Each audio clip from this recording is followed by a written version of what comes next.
एक अत्यधिक महत्वपूर्ण संयोजी ऊतक है। यह हजारों धमनियों और शिराओं के माध्यम से गुजरता हुआ 5.5 लीटर का जीवन तत्व है।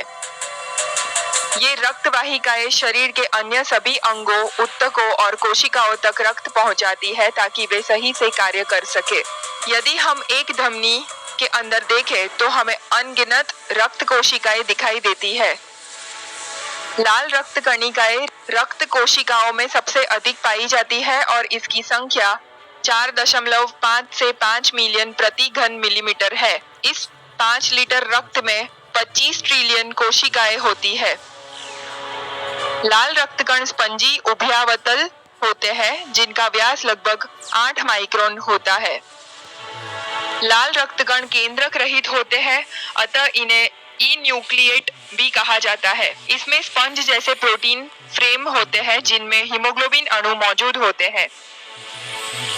लाल रक्त कण फेफड़ों तक पहुंचने पर ऑक्सीजन अवशोषित कर लेते हैं और गहरे लाल रंग में बदल जाते हैं। लाल रक्त कण रक्त वाहिकाओं में घूमते हैं।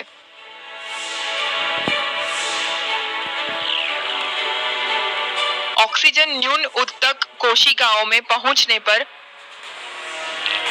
ऊतक कोशिकाओं में लाल रक्त कण में से ऑक्सीजन विसरित होती है। यहाँ लाल रक्त कण ऑक्सीजन रहित हो जाते हैं। इसके बाद ऊतक कोशिकाओं से कार्बन डाइऑक्साइड लाल रक्त कण में अवशोषित होता है।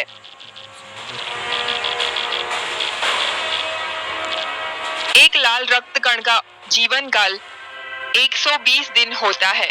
इसके बाद यह विखंडित हो जाते हैं। रक्त वाहिकाओं में मौजूद एक अन्य महत्वपूर्ण घटक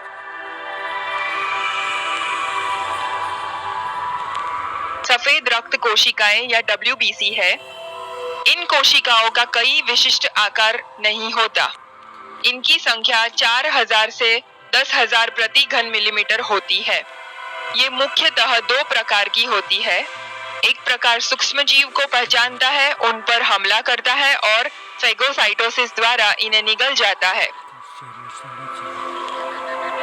जबकि दूसरा प्रकार सूक्ष्म जीव के संपर्क में आकर सक्रिय हो जाता है। तब यह विशिष्ट प्रतिरक्षी मुक्त करते हैं जो सूक्ष्म जीवों को ढूंढकर गतिहीन बनाने के लिए उनसे चिपक जाता है। अंततः WBC सूक्ष्म जीव को निगल जाता है और संक्रमण से बचने में शरीर की सहायता करता है। WBC का औसत जीवन काल केवल 18 से 36 घंटे होता है और इसके बाद वे विघटित हो जाते हैं।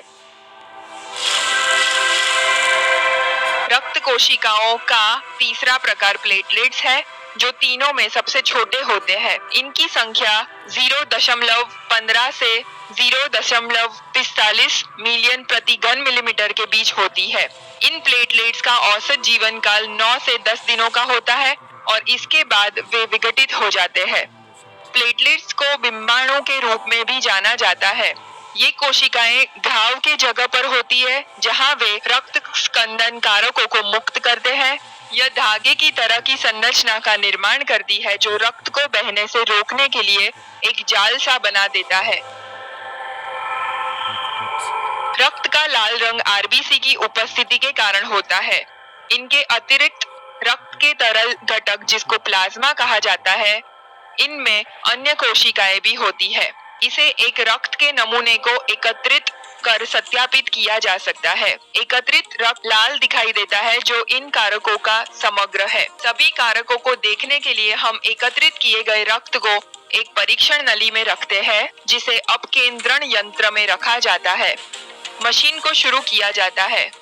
परीक्षण नली की सामग्री को नजदीक से देखने पर दिखाई देता है कि भारी RBC घूमने के कारण नीचे जमा हो जाने लगते हैं, जबकि हल्के WBCs और प्लेटलेट्स RBC के ऊपर प्लाज्मा में घूमते रहते हैं। अपकेंद्रण के बाद नली में इसमें मौजूद कारकों की अलग परत दिखाई देती है। साफ सतह पर तैरने वाली परत का सबसे ऊपरी भाग प्लाज्मा है। अवक्षेप में WBC, प्लेटलेट्स और RBC होते हैं। पुनरावलोकन। रक्त शरीर में एक बहुत ही महत्वपूर्ण संयोजी ऊतक है। इसमें ई न्यूक्लिएटेड आरबीसी शामिल होते हैं जिनमें हीमोग्लोबिन के सूक्ष्म कण होते हैं। आरबीसी ऑक्सीजन अवशोषित करते हैं और इसे शरीर की ऑक्सीजन न्यून उत्तक कोशिकाओं तक पहुंचाते हैं। डब्ल्यूबीसी रक्त में मौजूद अन्य कोशिकाएं हैं जो सूक्ष्म जीवों के हमले से शरीर को बचाती है। रक्त में तीसरे प्रकार की कोशिकाएं प्लेटलेट्स हैं जो घाव के स्थान पर कार्य करने आते हैं। वे थक्के के रूप में होते हैं और घाव से रक्त की कमी होने से बचाते हैं। ये सभी कोशिकाएं रक्त में मौजूद प्लाज्मा में होती है और अपकेंद्रण द्वारा इन्हें आसानी से अलग अलग परतों में विभक्त किया जा सकता है।